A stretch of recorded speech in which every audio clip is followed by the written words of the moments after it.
Hello प्यारे बच्चों, प्यारे दोस्तों, सबके मम्मी पापाओं, सब बड़ों, आदरणीय बड़ों, आप सबको मेरा प्रणाम, मेरा नमस्कार। देखिए, ये एक प्याला है जो कि मेरे नाम पे है। मैं आज आप लोगों से एक डील करती हूँ कि मैं इस प्याले को आप में से किसी एक को बेचना चाहती हूँ।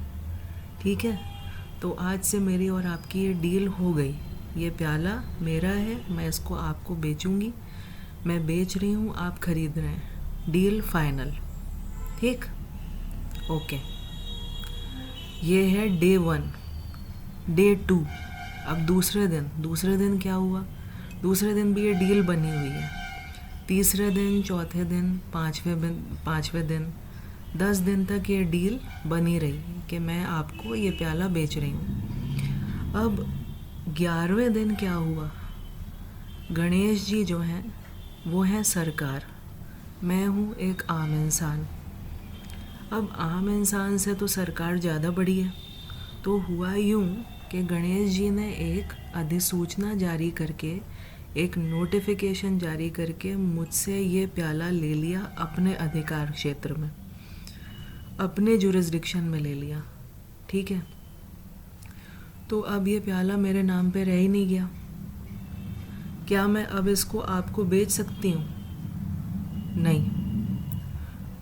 तो ये हुआ कानून में बदलाव। कानून में बदलाव होने की वजह से मेरे और आपके बीच का जो अग्रीमेंट है वो भारी तौर पे प्रभावित हुआ, उसकी शर्तें प्रभावित हुई, और उसमें जो चीज़ थी जिसको लेके हमने डील की थी वो चीज़ भी प्रभावित हो गई। इस प्याले की ओनरशिप ट्रांसफ़र हो गई मुझसे सरकार को, यानी गणेश जी को। इस प्याले का स्वामित्व, इस प्याले का टाइटल मेरे पास से जाके गणेश जी के पास चला गया, यानी सरकार के पास चला गया। तो आम इंसान से जब कोई चीज़ सरकार के पास चली जाती है, सरकार के अधिकार क्षेत्र में चली जाती है, तो वो चीज़ फिर आम इंसान की नहीं रह जाती। और जब कोई चीज़ मेरी अपनी है तभी मैं आपको बेच सकती हूँ। कोई भी इंसान दूसरे इंसान को उस चीज़ का ही टाइटल दे सकता है जो टाइटल उसके पास खुद है। कोई चीज़ अगर मेरी है तभी मैं आपको बेच सकती हूँ, नहीं तो नहीं बेच सकती। तो अब ये प्याला मेरा नहीं रह गया, अब ये प्याला हो गया सरकार का, गणेश जी का। ठीक है, उसी तरह से मान लीजिए मेरे और आपके बीच में कोई करार होता है जिसमें मेरे पास कोई ज़मीन है, मैं आपको ज़मीन देना चाहती हूँ, वो मेरी अपनी है। अब सरकार ने एक अधिसूचना पास करके वो ज़मीन जन कल्याण के लिए अपने क्षेत्र में ले ली, अपने स्वामित्व में ले ली।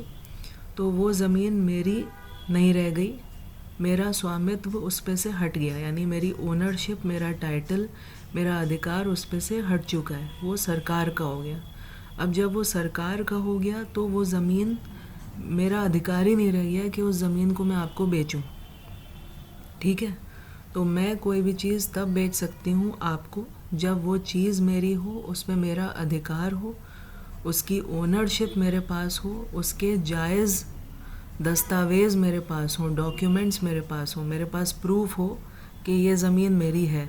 मेरे पास अगर प्रूफ है कि ये प्याला मेरा है तभी मैं आपको ये प्याला हक से बेच सकती हूँ। नहीं तो अगर इसका अधिकार सरकार के पास चला गया है, गणेश जी के पास चला गया, तो मैं ये प्याला अधिकार से आपको नहीं बेच सकती। तो आज का मेरा टॉपिक यही था कि करार के बेकार होने की एक 5वीं शर्त होती है, पांचवा कारण होता है करार के बेकार होने का, और वो होता है कानून में बदलाव होना।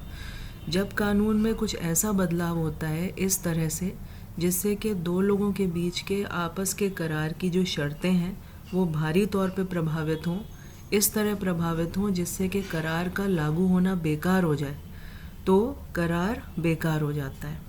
कानून में बदलाव की वजह से करार का लागू होना बेकार हो सकता है। तो करार के बेकार होने की एक वजह और ये है कि कानून में बदलाव होना। तो ये थी मेरी आज आप लोगों से बातचीत।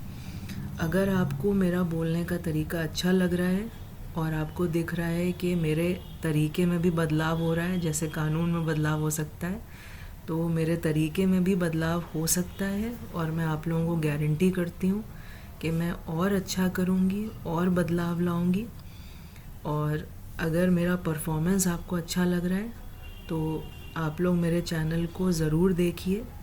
मेरे वीडियोस अगर आपको अच्छे लगते हैं तो आप लोग मुझे प्रोत्साहन दीजिए, हेल्प मी इवॉल्व, यानी मेरी सहायता करिए जिससे कि मेरा और विकास हो। और बस यही मेरी आप लोगों से गुजारिश है। थैंक यू दोस्तों, आप खुश रहिए, स्वस्थ रहिए। स्वस्थ और खुश रहना सबसे ज़्यादा ज़रूरी है। भगवान हम सब के साथ हैं। थैंक यू दोस्तों, और बस थैंक यू दोस्तों, थैंक यू सो मच।